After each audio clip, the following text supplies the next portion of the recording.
To be fair.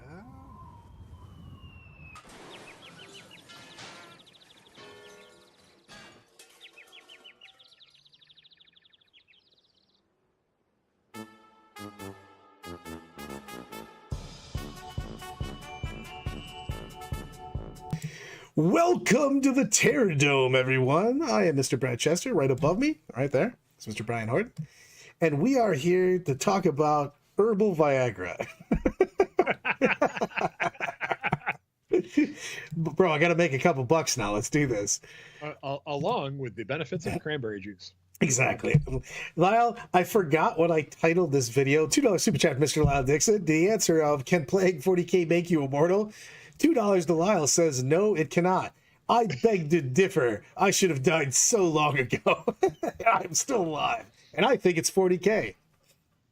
So, also, I put up a poll for everybody of which one of the 4 books do you think is going to be most powerful after everything comes out? What are your thoughts on that, Brian? Which one of the 4 books do you think is going to be the bee's knees after? So I apologize that which of the 4? Which 4 books? Sorry, the 4 chaos books coming out. T-Sons, World Eaters, Emperor's Children, Papa Nurdle. T-Sons, because I don't think they understand how to write that book. I could go with that. You know what I mean? They came out really powerful out of the gate. It's one of those armies that I think that they really underestimated in the playtesting, that it could do that much damage. And it could also be that, I mean, think about it originally. I mean, T-Sons has been nerfed about 6 times now. And it's still a solid army. Yeah, it's not as good as it once was, 100%. But it's definitely still solid. Well, they finally had to take some mechanical stuff away, but they just kept trying to point nerf it. And that had all of the devs, I guess just straight mortals, not even devs at that point in time, but all of the devs, all of the mortals, it could be uninteractive because of the fact that it had indirect and it had shoot and then move away. You know what I mean? They had to change so many of the, the extra movement is now at the beginning of the shooting phase. It used to be at any time. At least any time in the shooting phase. The indirect, somebody has to see them now. But I don't know if they've learned from that. You know what I mean? Because of the fact that I think that the book might come out with one of the detachments being bananas, to be perfectly honest with you. I mean, they did do quite a bit with Eldar with limiting the devastating wounds. So possibly, but I'm always nervous because that book has the potential to be problematic. I think the one that's going to be the most enjoyable to play will probably end up being World Eaters, but I think the overall gist, in my opinion, is Thousand Sons will be the most powerful out of the gate. I could see that. John made a good point. He's like, basically, Thousand Sons was terrible in the hands of top tier players. It was oppressive. You know what I mean? So it is one of those armies that's problematic, and it was problematic because of that. You know what I mean? Eldar wounds are pretty devastating. I love where Eldars. I mean, I am wildly biased because Eldar is by far my favorite army. You know what I mean? But I think that Eldar is in a great place coming out of the out of the gate here, because I think that the army has damage for days, has tons of shenanigans, but I think that the wheels can fall off at a moment's notice. You know what I mean? And I love that playstyle with Eldar. Yes, Hunter, it's definitely gonna make you pissed off sometimes, but the times when you kill the Eldar, it's very satisfying, because if they make any mistakes, see you later, Gator. You know what I mean? It's still a bunch of T3 guys, 1 wound. Woo! And I still think that depending on how transports and Yanari end up working out, Yanari is going to be the most powerful one for a little bit. Yeah, because you have to. It's the same thing with any of the armies that have different movement abilities until the meta starts understanding how to play against that. Because we were talking about it a lot. You can literally put a Warlock Skyrunner and basically put him on your objective, give everybody the middle finger, they kill that guy, and at the end of your shooting phase, I can move a Wave Serpent up to 21 inches on your turn, and then just go, I'm coming for you, yo. And then just send somebody in your backfield the next turn. So 100% on that. KR, I watch people get the Inari rules wrong in most games. 100%. I've talked about this a lot with teammates and everything else about playing Inari. and I really wanted to wait until we got before I started putting on in tournaments, FAQs and everything else, just to get a good feel for how they're ruling everything. But in at the base of it though, the Inari special rule is if something dies in your opponent's shooting phase, at the end of their shooting phase, one thing can make a full move. Not a full, but a regular move. Regular moves can then be affected by battle focus. You know what I mean? So you can move extra. I think that's very, very strong. I think that that's going to be super strong for a few months, and then it's going to get just punted into the sun, and then I'll just play something else. Yeah, I mean, and I think I might actually play Aspect this weekend. I'm going to just a 1-day like a 3-man team tournament, and I'm playing Aspect host, and I think that that's my jam as far as if you go with just what is most efficient, because the reroll ones, the ignore modifiers, you can get explosions and stuff. Warhost and Yanari probably has the most tricks, you know what I mean, that you can do because of fire and fade, extra movement, extra battle, focus tokens. Excuse me. But I just roll so many goddamn ones that it's hard for me not to play the detachment. It just lets me reroll all of them. Yes, that one, Zoobs. If your unit dies in the movement phase, you can shoot at the end of the fight phase. That's weird on it. But I think that their shoot when you die is not that powerful because, again, T3 1 wound, you get to shoot with whoever's left. It's not a shoot dead guys like the Marine strat that was. You're not shooting with dead people. You're shooting with just whoever's left. So I don't think it's that. I think it's good, but I think that it's not the end. I think it's actually just a pretty decent strat on that. Dorian, thoughts on Seer Council? Man, I was practicing for Adepticon teams this weekend, and we're playing Eldar, and we have 3 Aspect Warriors and a Seer Council, and I like Seer Council. If I could play 1,000 points and 1,000 points, Eldar would be bananas busted, because having all the Seer Council, because they can bounce up in the air and come down the same turn. Eldrad gives you an extra CP, +1 to wound on one target. Volume shots, that Warlock Conclave with strength 7, 4d6 plus 8 shots plus the Singing Spears is pretty freaking nuts. I think the Seer Council is going to be a fine army if it could coexist with Aspect Host. Excuse me, guys. I think it would be just bananas. It felt really good. And you have lots of their special ability of, getting effectively fate dice, things to make the your strats cost less, is really, really good at that point in time. Because you can manipulate them, just getting a lot of free strats. Basically having Eldrad plus having a way to make a bunch of strats free is pretty good. You know what I mean? I think that is probably the most undervalued of the detachments right now. Probably because the other ones are just really good and they're easier to make work. You know what I mean? All right, so let's touch on the meta a little bit over the weekend. You're not going to let me look at the profit first? You're just a bad person now. I'm just a terrible person. We'll spend a few seconds on the meta and then we'll talk about it. Fine, if you're going to be like that. But I want to look at some cool shit. I want to go right to the win percentages, because the minute I saw it, I had to go look at the list. And come to find out, it's one of my local guys that played it, so it makes me even happier. Look, man, Imperial Agents is obviously the best army in the game. Everybody knows it. I mean, come on. Joe Salt was playing Imperialis Fleet,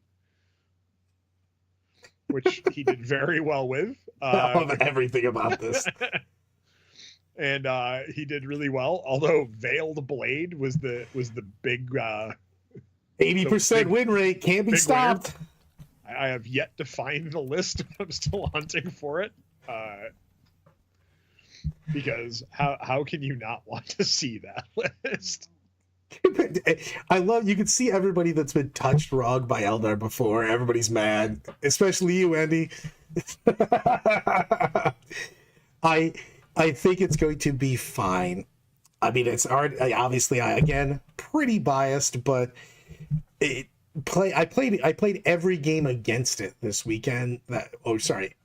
Yeah, that is true. I played every game against it. The only time I didn't play the opposing army was when we played each other's 2,000 point forces against each other. That's the only time I played Eldar this weekend.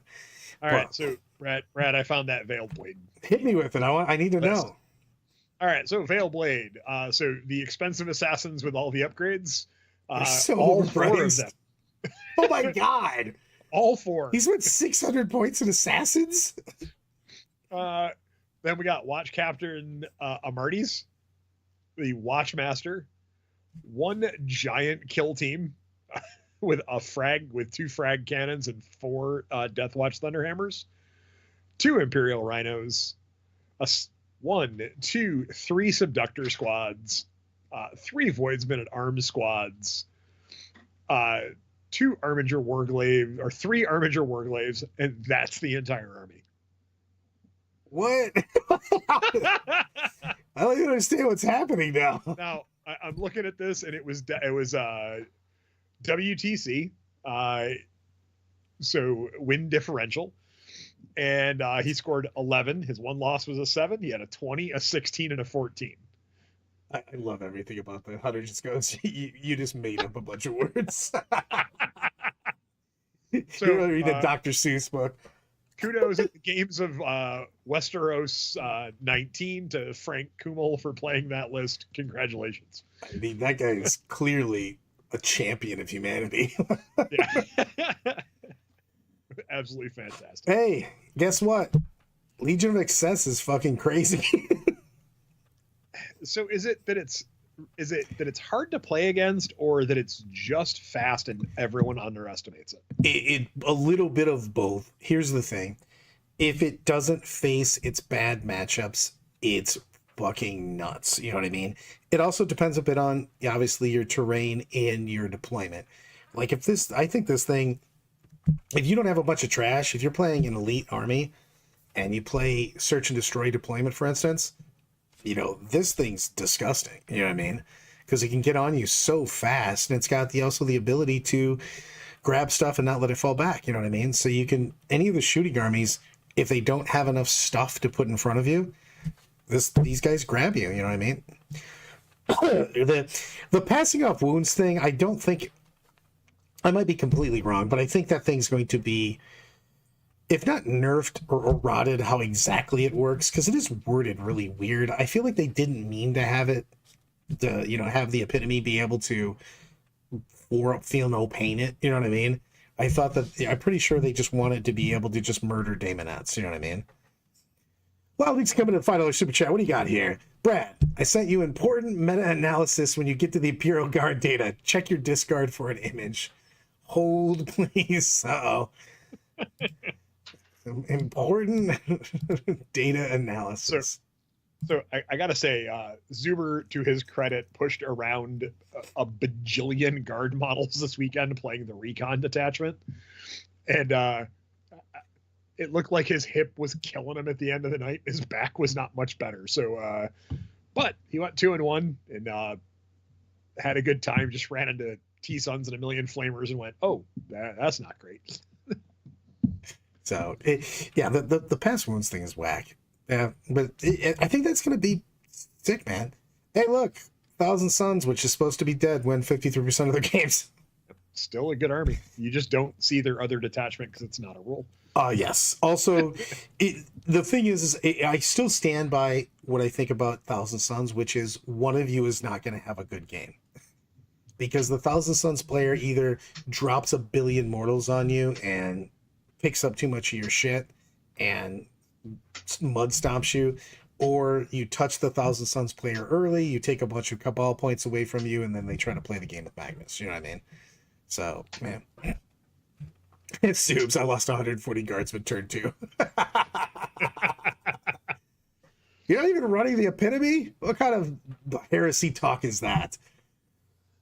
Chaos Knights just came out of the dumpster somehow and won 52% of their games, because apparently every time we say an army is low, they always make us liars the next week. But here's the thing. It's one of the times where I think this happens a lot.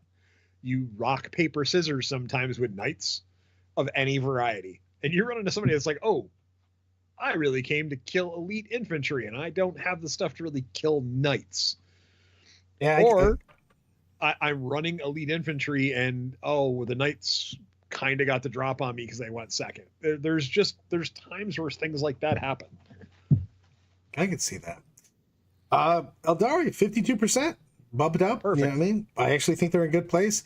I think that the Unade, so Unade won at 59%. I think that that's going to go way down once everybody starts to understand how and what they do. You know what I mean? The movement in your opponent's phase. It's like I said, it's the same. We saw huge Necron win rates at first with Hypercrypt and stuff like that. People have to start understanding how to play against it. It's not easy, but you can start, you know what I mean, to play against that.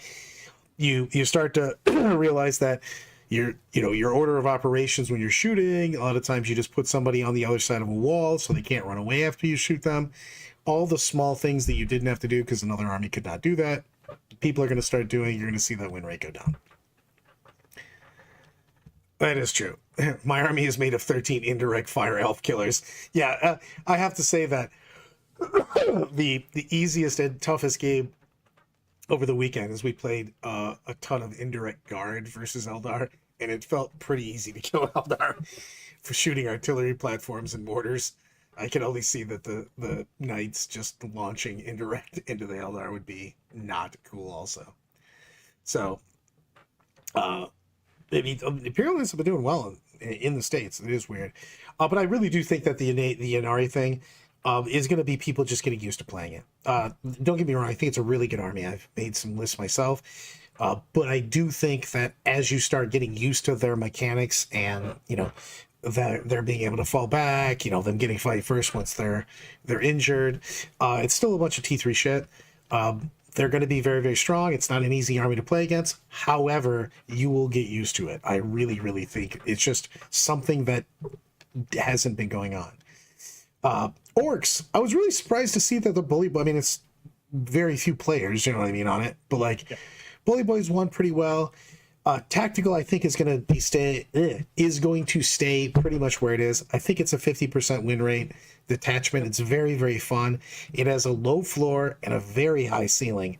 So I think that the win rate's always going to be in the middle there because you're going to have some really amazing players crushing with tactical, and you're going to have a lot of people getting smashed with tactical because it is difficult. Warhordes, the grinder army, still love it. You know, anybody that's got a strat for fight on death, the automatic, and they've also got, you know, built-in sustained hits all over the entire army. So it's just good. So, agree. Deathwatch going to continually just be a good army because it has many, many good matchups. It's funny because it has because of the fact that they have all those 10-man squads, sometimes they crush and sometimes they get caught, you know what I mean, standing there. Like things like Tank Busters. Tank Busters love to see a bunch of 3-wound guys with 10-man squads with their blast weapons, you know what I mean? So, but yeah, I think they're fine.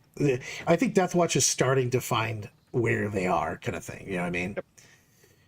Custodes, I don't know where Custodes is right now. I think that they're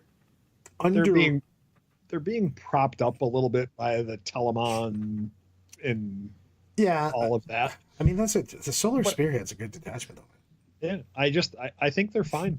I really do. I think that they're a good army once you get familiar with playing them and you understand the tactics of how not to trade and how to gain the advantage on that one is where it becomes big. Just a dreadnought that just gets back up. Like there's a lot of armies that don't operate in multiple phases. You know what I mean? So the fact that you just go, cool, you shot me, I'm back up, I'm still holding the objective kind of thing. You know what I mean? That's really good. Same thing even in hand-to-hand though. You know what I mean? He just still pops back up. So it is boring as fuck to play. That is true. Though, if you're having a great time playing Solar Spearhead, you're probably playing it wrong. You know what I mean? You're just like, well, you just take the 1/2 objectives, you know, on the middle objectives, and you just kind of chill, you know, and you look for the opportunity to make those big charges if you have to, and that's about it, though. You know what I mean? You're just doing stuff. Uh, Dark Angels, I was surprised that the Stormlance task force was up there. We didn't have a ton. Again, we didn't have a ton of players, but we had it win at a pretty cheeky win rate. People Are most of those Stormlance unit armies doing the double, the better oath variant? Are they running no Dark Angels? I think that not looking at the list. I've seen both because some people actually bring the. Hold on. Probability of $2 super chat. Take my money and say go blue. I've seen both. You know what I mean? Because you could just bring not Black Knights and have a ton of stuff in there. I think there's a lot going on in the Dark Angels. I do think that they got burnt a little too much in that Marine thing. I think that everybody that's not, a Dark Angels got buffed up a bit. And I hate it because I do kind of hate the fact that they don't get the +1 because like some characters are very iconic and they're really good for the army, like Azrael with +1 CP plus Azrael's Azrael, man. You know what I mean? I'd like to see more of that. I have to give a shout out to Anna. Anna's having a Final Fantasy Dark Angels army made with Chocobos as all the bikes. So I think that's fantastic. So I'm looking forward to that. We had a lot of all of the detachments basically played. If you look at the stats here, so I mean the most obviously was the Stormlance and Gladius, but we had a decent amount of people playing everything. Yep. And then what I think is going to be eventually a little bit of a boogeyman, Astra Militarum coming in. Well, this is where Lyle came out. He goes, "Their Astra Militarum only win at 48%." He goes, "You should totally buff them." And then he circled Bridgehead winning at 56%. He goes, "Obviously, do not look at Bridgehead." I think it's going to be one of the detachments that, as people get more familiar with playing the army, is where you'll see the win rate start picking up on that one. It's still new to the tournament scene. Yeah, I mean, and you're right, Dorian. Goddamn Scions. Yeah. They're, I mean, +1, just, I gotta get my chi together. +1 to wound with rerolls and fucking first rank, second rank, and shit like that. Dude, the Scion squads just disintegrate shit in front of them. It is banana time. You know what I mean? So much damage. It's crazy. But I have watched a lot of Bridgehead players clock themselves because it does take a lot of intense thought to set it up correctly. It's a lot of models too. It's a lot of dice rolling. Yeah.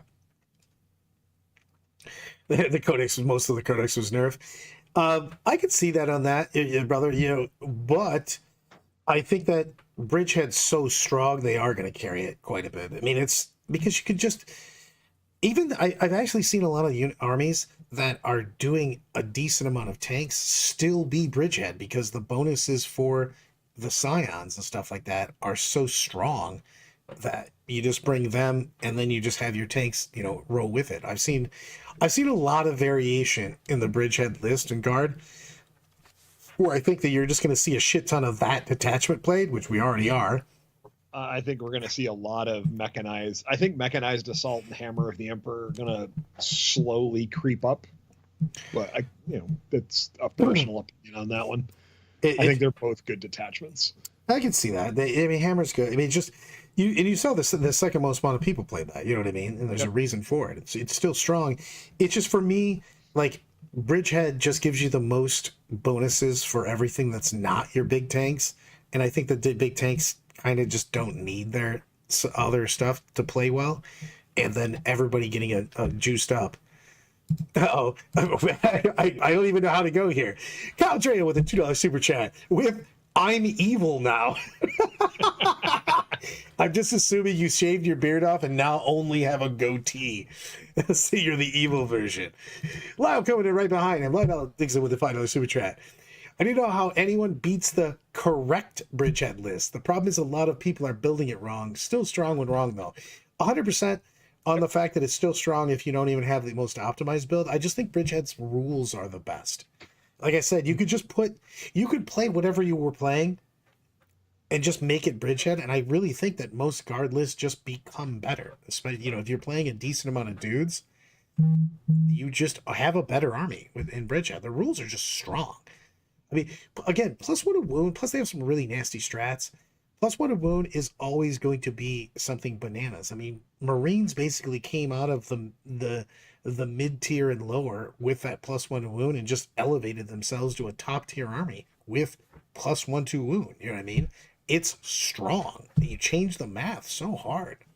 Yep. So Chaos Space Marines. I still think Chaos Cult is a really good detachment. It's tough to play and it's time consuming, but it's still very good. 100%. I do want to take a real quick yell out on KR that is fake news. I can't. He says he saw an Imperial Knight player clock out. Not even a thing. They have like 10 models. So, no. Bad player. No. I think that if you're playing a Horde army, it's harder to play on your body. You know what I mean? Yeah. I'll do one thing that I think that people do think incorrectly. When you're playing a Horde army, movement is actually more important than because you have to get your spacing right. You always want to get your spacing, but I think it's more important for Horde to maximize the damage and the ability to steal things and not take random shots. But Horde by itself, I really feel, gives you a couple auto wins. If you're willing and able to play a Horde army, you will just win some games because people will bring too much last cannon and melta and stuff like that, and then you just go, cool, well, I stole all the objectives, and you didn't score anything. So you always get a couple games where you just go, you don't have enough guns. You have big killing shit, so I think it's a big thing on this. I think Chaos is fine. I think Creations of Bile is fine. You're seeing a lot of Raiders, Cult, and Creations, I think, are really, really in a good place in there. I think that you're going to see Chaos do well. Obviously, we've got the 4 books coming out. Here's the good thing. None of your points in Chaos should be affected by anything in the other books because they're doing a really good job of not having sharing points, which I've yelled at Marines forever. So I think that these numbers are going to stay the same. You know what? I really like where Blood Angels are because I like a lot of people are bringing wildly different stuff. Like what I was bringing with Lyle, with Liberator Salt Group, with basically the Bloodless Angels. But I've been seeing a bunch of angelic hosts and stuff like that where they're bringing, Dante and Sanguinary Guard and stuff like that. Like these lists have all been doing fairly well, and I like the fact that we were getting multiple lists. Anytime you get multiple wildly different lists out of one book, I think the book is doing okay. Agreed. And then Votan and World Eaters, Death Guard, all kind of in the same win spots they've been for the last little bit, and I think they're still strong and fine where they're at. I agree 100% on that. And the thing is we know that all the Chaos are getting their books this summer, so like all of these are kind of meh. I still think that Necrons are fine. They get brought down by some of the other stuff, but like Hypercrypt is still amazing. Awaken still kind of bangs. I think that Star Shatter was wildly overestimated for what they were going to do. Yeah. I think that they're super strong, but they just have not that much shit. You know what I mean? So you can just play the game against them. It's much harder to play against uppy downies. Super strong. You know what I mean? So it's really strong. Tyranids are kind of where I thought Tyranids were going to be, and they're going to stay since the last patch. They had a rougher weekend, but they're still winning it since the data slate. They've won at 50%. I think they're perfect. So yeah, they're exactly where they should be. Another thing I really like, again, I think Assimilation is probably the most underrated of the detachments. I think it's one of the harder ones to play. Absolutely. Vanguard, you can YOLO win. Invasion Fleet is kind of my go-to, like it's the gold standard. And then Crusher Stampede has shown everybody when they got those buffs in the data slate, man, that this army is legit. You know what I mean? Big bugs going through walls is fucking a thing. There's some interesting stuff with Crusher Stampede that I think there's a lot of play there, and there's a lot of interesting choices that you can make because there's so many different monsters and you can do so many different builds and you can layer so many different buffs on the monsters, making it more interesting. Marines, Marines are so hard because there's so many people playing them. It's so crazy. You know what I mean? And it's such a catch-all of what's going on. I think that right now the shooty Marines, Bobby G, Calgar, and stuff like that, those are for me the strongest of the vanilla Marines. Double Oath and stuff like that. We've seen it do very, very well in multiple people's hands. It just crushes. You know what I mean? Good stuff. Libby Conclave, I'm actually wondering if there's a list out there. It hasn't done bad, but it hasn't been like crushing tournaments or anything. But I think that one's just bring back Psychic Phase. How about that? So my thing with the Librarius Conclave, you need 3 to 4 librarians to make it work. And you're looking at 400 points of characters. Yeah, I mean, when you get into that, and then that's when you start going, okay, so I really got 1,600 points to play with to do all my damage because I have 4 buff characters. Yeah, character tax is a big thing on that. That's kind of why I shied away from it, because anytime you made a list, you didn't have enough stuff, and then you're like, hey, what do I want to cut? These characters. Then the list doesn't work. You know what I mean? Like, true. Tau is just too fair. Tau is a fine army. It's never been OP since the release. It plays very well. It could go down a couple points in their trash, I think would help a little bit. So they just had a few more models on the board. But I think Tau's fine. I think they hit Red Cat a little too hard. But Monka and Kayan are still fine. You know what I mean? They're winning ish where they're supposed to. I think they could be tuned slightly up. The problem with any army that only works in one phase is if you tune it up too much, it starts going crazy. You know what I mean? So it's like, it's difficult. They run a fine line. Grey Knights, I'm surprised that Grey Knights just aren't winning more, to be perfectly honest with you. It's a tough army to play.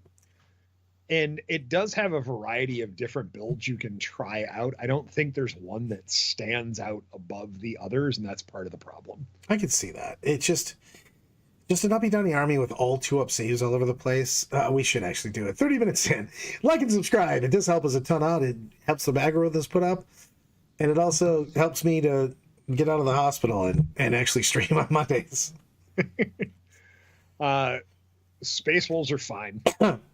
They had a little less of a weekend than they've had recently. I still think they're absolutely perfect.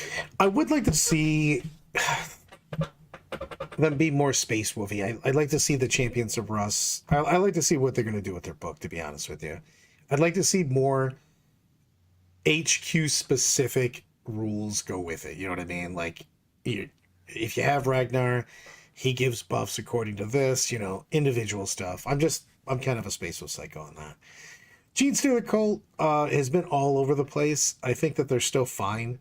Their win rate's been all over the place. This is one of the armies that people were putting up big win rates, and then people realized how to play against it. And I think they got inflated a little bit in the beginning just because of the fact that people hadn't played very many games against them, so they really had a hard time adapting to. And it's not an army you see a ton either.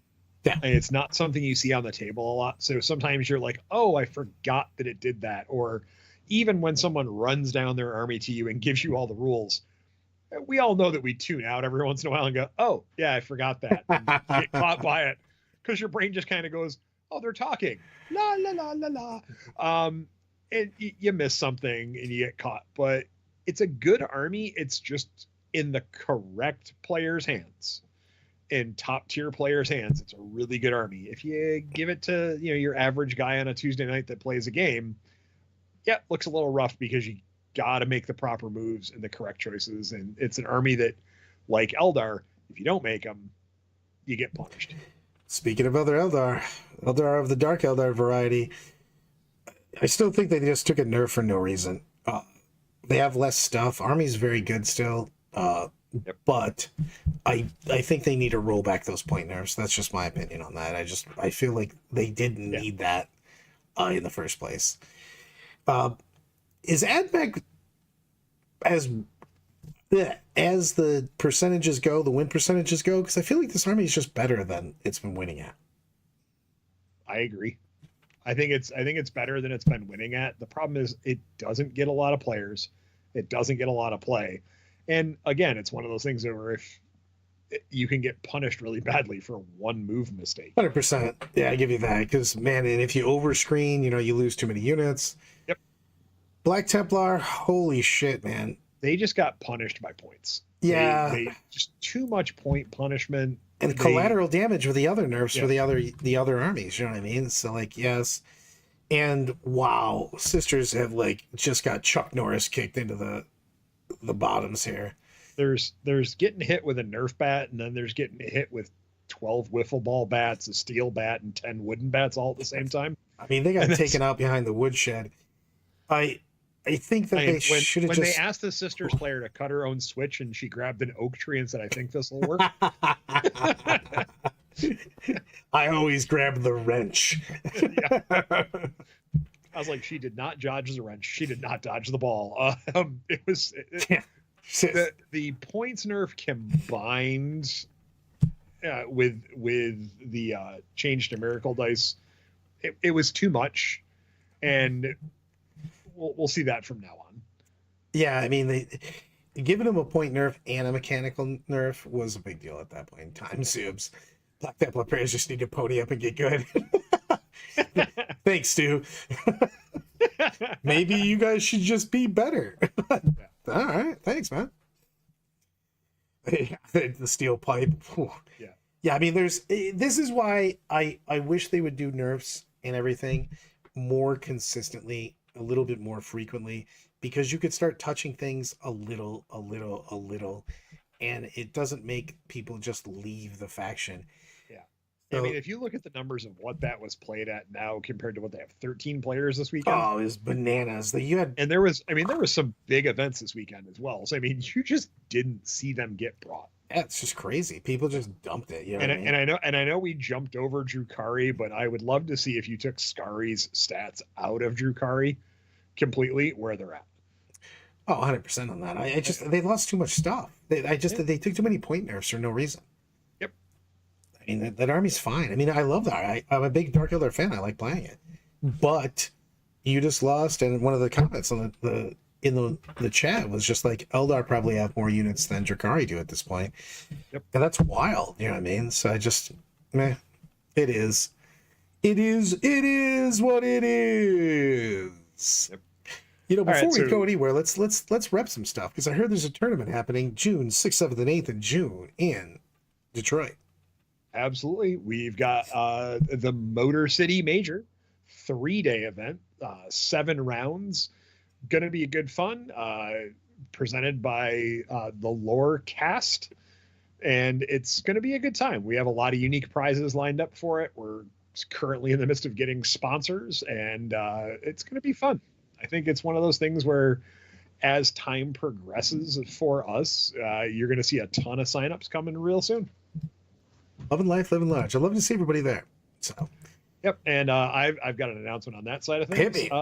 Save the date for Salt City GT, August 1st, 2nd, and 3rd. Tickets will go on sale this week as soon as the get me a contract that's written in English. Send me one written in English. I love everything about that. You know what I want to talk about? They had a mini this weekend. Yeah. Oh. You mean my favorite mini for Necromunda so far? This guy's cool as shit. Yeah. 100% agree with you on that one. The smoldering ruins of Cinderak City, adding his voice to the crazed choir of madman. This guy's sweet. Yeah. I mean, you're looking at a preacher, an inquisitor, so many different things you can use this model as. And come on, that hat is complete badassery. If that doesn't scream Imperium craziness, I don't know what does. It does. He just looks like he's a preacher for sure. It's my birthday weekend. I'm fighting Barsati. This is so funny. So we're driving back from North Carolina, and out of nowhere, we're talking about Motor City, and Kyle's like, I'm going to fight Barsati. Tell him I'm not afraid of him. And I sent a picture of Kyle to Barsati, and I go, how long would it take you? He goes, if he backs up 1 minute, if he comes at me, 30 seconds.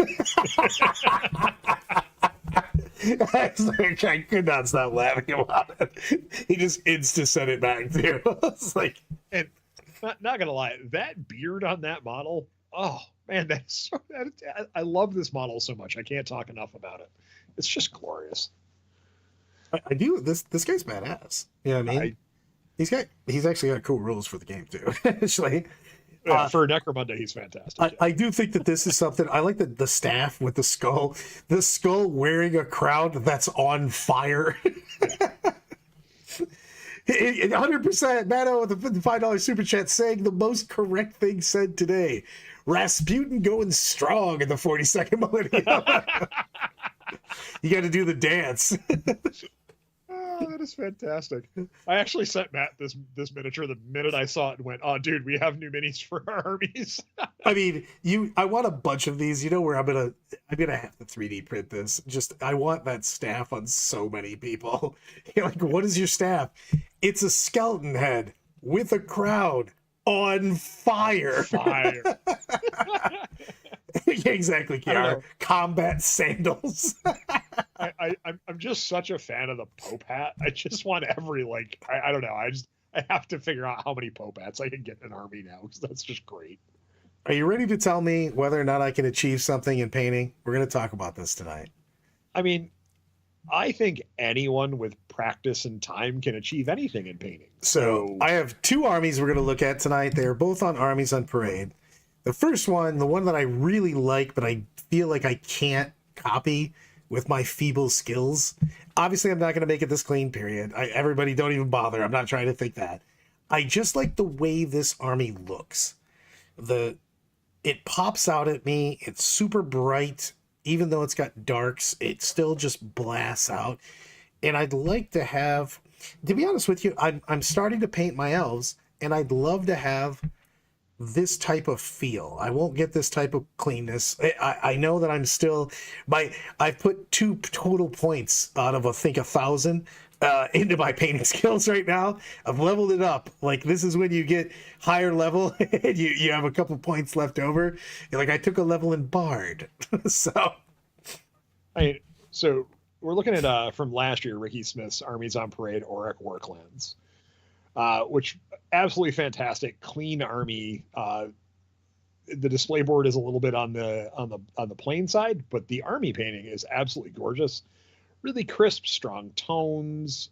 This is something you can achieve, Brad. I mean, it's teaching you a technique, but it's not a tough technique. It's one that I think you could master. So I don't know. I'm trying to boot. I'm super psyched to try this though, because like the Eldar's gonna be the most difficult thing. Because I was very happy with the way that I played him as Blood Angels. My Salamanders turned out recently. I followed basically based on Sniggs' original scheme for my Salamanders, and I thought they were by far the best things I painted. I mean, it's not even close. You know what I mean? And I didn't think it was that hard, but I looked at that. I brought this up because I saw this army and I was like, can I recreate this type of thing? Now here's the other thing I want. This is my favorite. So I want an army with the feel of this. The other army that I looked at that I really enjoyed was Garrett Grover's Space Wolves. Now, is this harder or easier than the first army? Because I don't know what they're using. If I can teach you how to use an airbrush, it's a little bit easier because I think the other one's a lot more blending, a lot more fades that, although you can do with an airbrush to get the coloration that he's got on the Auric Warclan. No, but I think on the Space Wolves we could do this. And I actually think with the Space Wolves, because part of the awesomeness of this army is how well he blended those bases into matching the display board. That's a big thing. These guys look like they're just sitting on the display board, basically. It looks sweet. So, I mean, doing that is fantastic. That yellow that he does on that is going to take a little bit of effort, take a little bit of time, but that gray isn't that hard. not super difficult to achieve. And I think once you get that down, the other parts just, it comes with time, and it comes with a little bit of practice and, slowing down and taking your time. Oh, but you're just talking crazy talk now. Yeah, I agree that I think a lot of that can be done with glazes. And if you guys haven't tried out, not that we're sponsored by them in any way, shape, or form, Duncan Rhodes Too Thin Coats Wave 2 just hit stores. The art store has it in stock. They are one of the very few paint companies that have a glaze line. And the red glaze, if you ever paint cloaks, glazes make it a lot easier. Absolutely fantastic for painting red cloaks. I tried it out. Absolutely gorgeous stuff. Anyway. 100%, man. They're fucked on a sneaking conversion in this army. Yes. But this is what drew me to this one is I really like conversions. And when I say I'm going to do some conversions, I mean Snigs is going to do some conversions and I'm going to paint over it. But I was just trying to figure out which, because I like both of these armies quite a bit. I felt that this one looks too clean for something I could recreate. But I really like I don't know, these... What did you say again? What is it? We've said glassy glazes, but like, man, this thing just blasts off to me. The gray the gray of the army, right? That base color of the army. We can teach you how to do that fairly easily. That one's not too hard. Yeah. Well, how about the other one? You're going back to the other one, the Auroch one. That's going to take some time to teach you because that's a little bit of an advanced technique to get that layering of blending, but it's something you can learn. I think with time and with a little bit of patience, everyone can learn the entirety of painting. It's taking that patience. For you with the color blindness, you just have to hold on. You have to find the colors that work for you to pop. Let me at least put on my glasses so I can see them a little bit better. Yeah. Still the best gift I got a couple of years ago. I use these so much. I'm like, wait a minute. That actually, one of my favorite painting moments is Sniggs got me the magnifying glasses with the light on it and jammed them on my face. As he was like, because he gets out the paint, and it's like, this is belts, this is this, and I was painting Gretchen, and he's like, do these, and I go, what are you talking about? They don't even have this. And he just goes, whatever, dude, and just puts it on my face. I'm like, hey man, they have a bunch of stuff on their chests? He's like, yeah man, I'm well aware. I was like, you blind fuck. So Dorian, I saw you asking about wave 3 of Too Thin Coats. I know that they are available still on like one of the Kickstarts that you can find, like Backerlit or something like that. They might still have some available, but those aren't due to come to stores until summertime. I don't know. I like this stuff a lot. I still have to say, on my painting journey, I'm still having a lot of just fun because I'm still not painting anything to get it done, really. You know what I mean? So like, I don't have any timetables, and I think that is one of the reasons that I've been just enjoying myself, because I'm painting just to paint. You know what I mean? So. I think it's a big deal on that. So still, 100% contrast paints. I tried to branch out the not contrast, and it did not go great for me. I just tried recently. So Brad, has he taken any time to teach you how to use a wet palette? Smidge, he had me blending some stuff. Like I feel not mastered, but I feel very confident in dry brushing things a little bit, you know what I mean? So it does make a decent amount of difference, because a lot of the things I've finished, then I go back and I dry brush them, and I do think that makes a big difference. I know a lot of people that paint are like, yeah Brad, we know, dry brushing is a thing, but like it always seemed to be like nothing was happening, but like it does make a big difference, and I like it. Absolutely. I think dry brushing is a technique that once you understand the several different styles of dry brushing, because there's not just one. Now you're blowing my mind. What are you? Whoa! Let's not go crazy now. So there's a couple different ways to dry brush. There's flat techniques. There's round techniques. There's dab techniques. There's a lot of different things you can do with dry brushing. So it's just using different brushes to get a little bit different of effects, but using the same basic dry brush technique. Some use a little more paint. Some use a little less. All stuff that you can learn over time. It's experimenting and learning things. I always try to tell, like, I get asked this all the time with working inside a store is, oh, how do I get better at painting? And I always tell people, don't throw your sprues away. And they're like, what do you mean? I'm like, prime it up, prime your sprue, practice techniques, practice edge highlighting. I'm telling you, if you take any Space Marine sprue from a modern Space Marine, cut all your bits off, prime it, and then just edge highlight the entire sprue. By the time you're done, you'll edge highlight like a champ. So it's one of those little things that practicing, people are like, oh, I'm gonna, I'm gonna learn by painting models. Like, yeah, but you can also learn by painting a plastic sprue, learning how to hold the brush, how to, dry brush an edge. And the thing is there's a lot of things for me to paint on that level too, because like, for instance, all the other boxes come with 2 aspect shrine tokens, you know what I mean? Yep. So like, I was actually thinking about trying out different colors and stuff like that, because there's a lot of colors in that army, because each of the aspects have their own jam, you know what I mean, as far as colors go. So and painting aspect warriors, particularly striking scorpions, because they have a lovely contrast paint for them, is really nice. Well, it's funny that you say that, because that's what I'm starting with. I got an idea for them because they have the green, and you can paint almost the whole model green, obviously not the hats and stuff. Snakes is a different thing that I'll end up doing, because he chooses what paints go on. Once I tell him what I want them to look like, he just goes, we're using Kung Fu Master Black, and we're using Ninja Assassin Blue.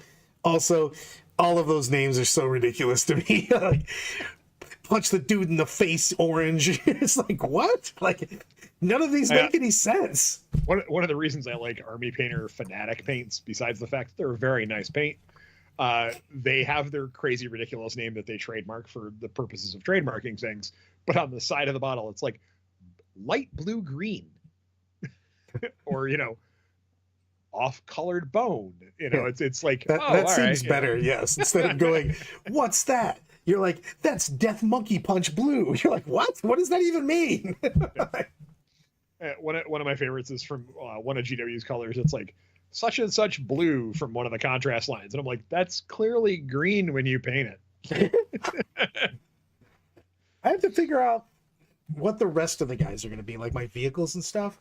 Because the aspect warriors are going to be aspect colors. I'm going to go with the traditional, colors of, dire Avengers, Scorpions, Banshees, and stuff like that. I'm going to paint them all the traditional colors, But then you've got, vehicles and your basic dudes and stuff like that. I got to figure out what I want. I mean, as the host of a lorecast, I'm just saying that you should pick a traditional. Oh, I'm gonna do 100%. That's actually my thing, is which one it looks the coolest, and I'm gonna put more stuff on, because I'm not gonna paint a bunch of stuff. I mean, obviously, if I'm gonna do Andon, I'm gonna do wraiths, and I'm not doing any wraiths right now, so it's not gonna be that. I think I'm gonna end up having to go with Beal Tan because of aspect. You know what I mean? Yeah, no, Beal Tan would make a lot of sense. It's also a fun color to paint. It's a lot of white though, dude. I don't know if I can do good white. So you're not painting them pure white. You're painting off white. I don't know. What does that mean? So what that means is you're gonna start with gray, right? And you're gonna build up to a off white, and then you're gonna highlight with white. So you're not painting pure, like, bright white. Oh, I love this. Anytime I see that it's gonna annoy you, Matto with the $10 super chat. Brad, no need to answer, but I will because I can't stop myself. And this will annoy Horton, which made me happy.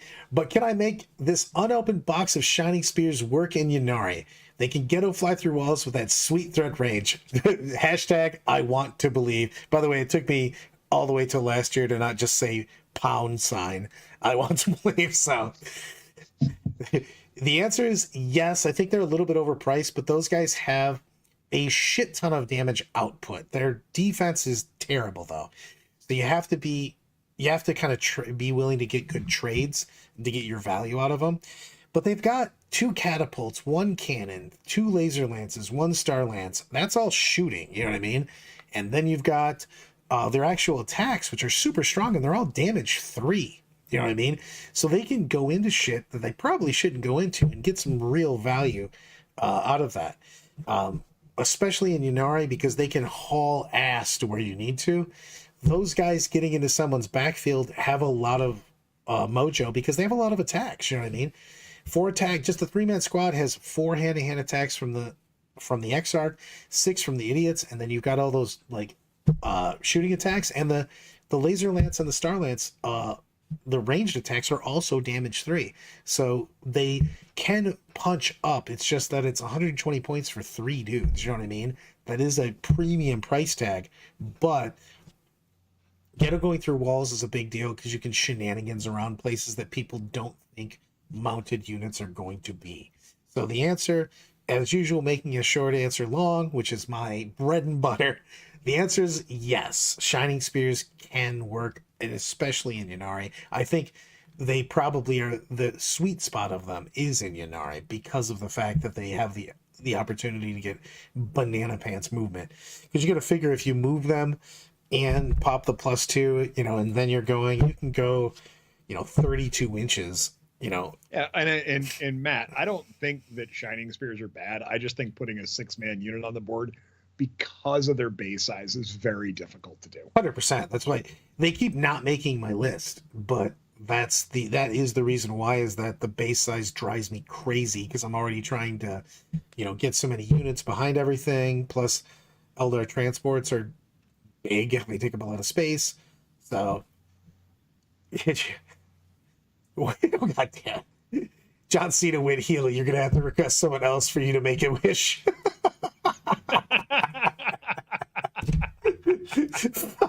I just don't even know.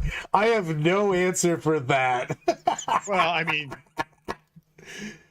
the John Cena heel turn was many years coming, so we're all happy to see it. But it was good fun for that. It was also something that most people didn't see coming. I'm going to give a big F you to Zooms, but it is a funny comment. I'll read it. You'd think the host of a lore show would have his own craft order 5'2" elves that give their absolute all for 5 turns before spending 3 days in the hospital. I mean, that would be it would be less funny if it wasn't so true. I like how you made it. I like how you made it 5'2" elves, because Zooms clearly said 4'2". Well, whatever. Look, I'm taller than those guys too, dude. You know what? I'm ending the show with a rip on my height. So I go to Adepticon last year, and I see Kenny and Kenny Boucher, and I walk over, and he's like, oh, let's get a picture real quick. And he goes, oh, I'm really scooched down and get it. And apparently Kenny's running joke is, because he's always sitting, and they keep saying, how tall are you actually? Because he's always sitting down. And his joke height is 5'7". And I go, Kenny, your ha-ha joke short height is taller than me. You're made up. This is ridiculously short. Is still taller than I am. I was like, this sucks. An optical foot. Definitely open the box.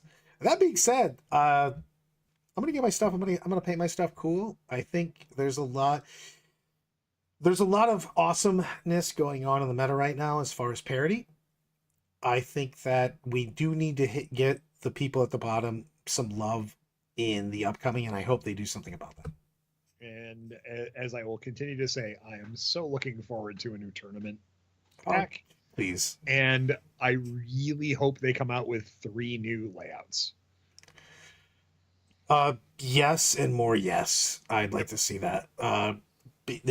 Nothing changes the tournament scene like a new tournament pack. I've said this before, I'll say it again. A new tournament pack impacts everyone. Like a new codex is a little changing. A new tournament pack affects everyone, so it's always a big deal. Data Slate is at the end of this month, I think. I would assume it'll be after Adepticon. Then it's going to be the beginning of April then. Yep. So yeah. So we're basically at the end of the month / beginning of April is when we're going to see it. With that being said, let's Queensweave our way out of here, brother. Have a good one, folks. Thanks for hanging out, everybody.